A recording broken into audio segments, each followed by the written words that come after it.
Hey gang, it's your GM Drakeen here talking about the Darkness domain today.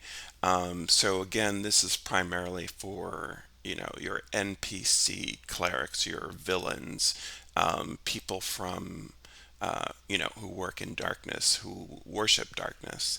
And I'm going to be pulling from various sources on this. Obviously, this is a great guide. It talks about the Shadowfell and the Darkness domain is arguably very connected to the Shadowfell, obviously. And then Deep Magic, of course, is from Cobalt Press, and especially Priests of Faerun. Also, I think I've pulled in my last video. This is Faith and Avatars. So this goes into a great deal about Shar as well. Gets into her characteristics, what her worshippers are like, what types of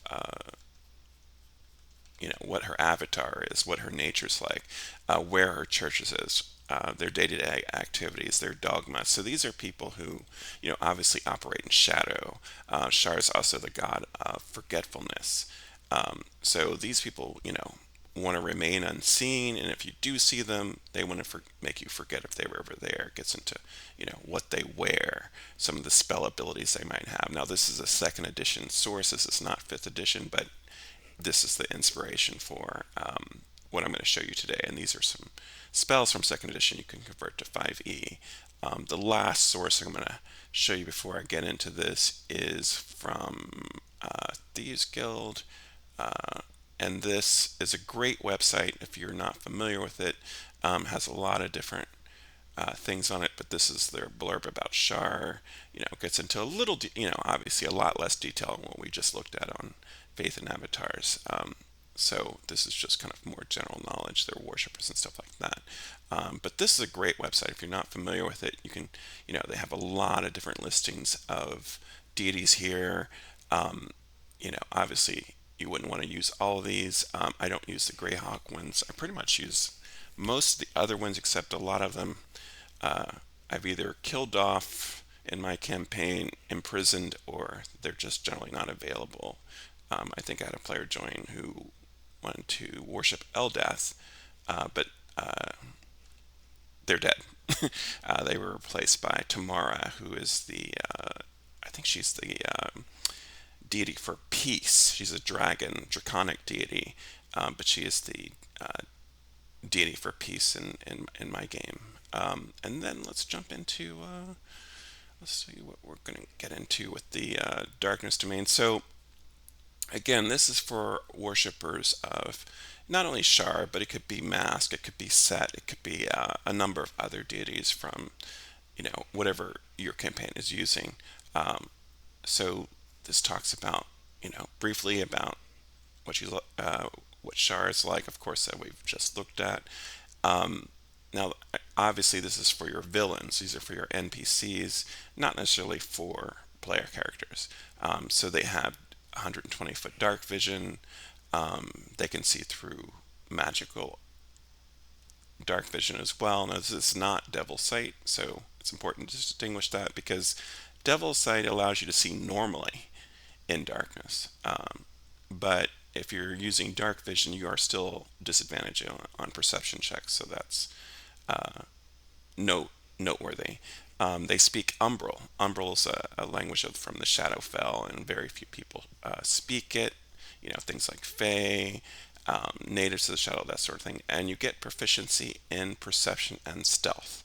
So there's that. Shadow magic. You're getting one, two, three, four cantrips here, and this does not count against the number of cleric camps you know. So I always thought the cleric cantrip list is a little thin. It's a little short.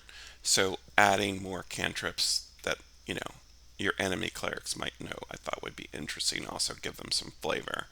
Um, and we're going to be looking at these cantrips in a minute. You can also create an area of darkness around yourself, which protects people you designate, gives them plus 2 to AC, plus 2 to saving throws, resistance to radiant damage, which lasts for 1 minute. Okay, so that's kind of all third level stuff here. Jumping up take a look at what the cantrips do. I think, yeah, here we go. So Claws of Darkness, and again, this is more flavor. None of these cantrips are super powerful, um, but I was kind of looking for flavor for people from this domain. So this is an attack spell, has reach, does 1d10 cold damage. That's it. It's also concentration, right? So not super.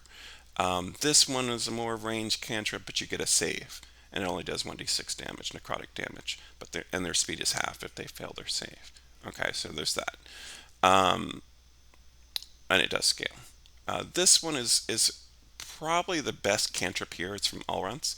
You can create an area 10-foot radius of bright light and 10 feet dim light that cannot be observed from creatures further away from you. So if you need light, and if, even clerics who work in the total darkness, like darkness domain clerics need to see stuff every once in a while, uh, or use light. They can't be seen from far away. All right. It can also be used as a ranged attack here, as you can see here, and that range attack scale. So it deals cold damage, 30-foot range. And this last one is pretty obvious, just puts out light sources because, these are people that are more effective in the dark. So there's that. So last, higher level stuff. Um, this is similar to Misty Step. It's 60 feet, except you go shadow to shadow, and you can make an attack with advantage after you teleport. So it's very similar to Misty Step. It's a bonus. I believe it's bonus. Yeah, bonus action. And then Deadly Strike. You can choose either necrotic or psychic damage to fuel your weapon attacks, and that increases at 14th level. So you get the impression these guys aren't afraid to step up and hit somebody. And then Shadow Form. Okay, so bonus action ability, which allows you to become immune to poison and necrotic damage, but vulnerable to radiant. You're resistant to all their damage types except psychic and force, and you're immune to being grappled, paralyzed, petrified, poison, prone, all this stuff. You can move through creatures, and attack rolls have a 50% chance to miss you due to your shadowy nature. This lasts for 1 minute, and it's once per long rest. So that is the darkness domain. So haven't seen a lot of adventures for you know Shar and her rivalry with Saloon, although it's mentioned. Haven't seen really much at all. Um, I think I saw some stuff on, I remember Dungeons and Dragons Online, but yeah, about Wayloon Prison, I believe. Uh, but anyway, that's it. So these are my games. I hope you enjoyed the video. If you did, uh, please consider subscribing and liking the video. It helps me to do this. Happy New Year. Take care.